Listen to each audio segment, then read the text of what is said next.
You won't believe how powerful a simple act of kindness can be.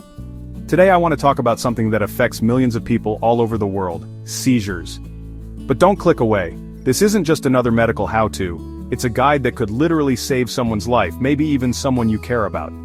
Imagine you're scrolling through your feed, hanging out in a coffee shop or just walking down the street, and you see someone suddenly collapse to the ground, shaking. Your heart races. What do?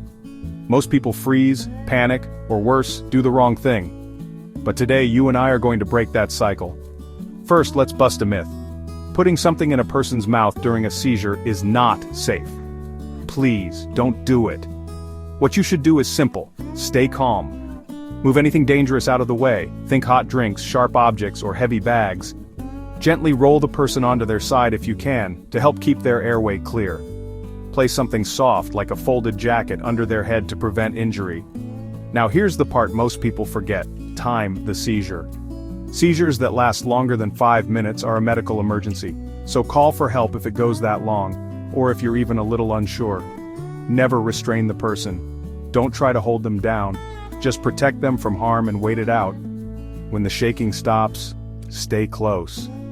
They're going to be confused, tired, maybe even scared.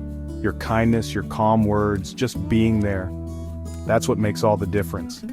So why am I talking about this today? Because the vast majority of people search YouTube for real-life answers to real-life problems. And right now, seizures are a trending topic. People want to know how to help, not hurt. Maybe you've even wondered yourself. The power of kindness in these moments is massive. You don't need a medical degree, you don't need fancy training. You just need to care enough to learn.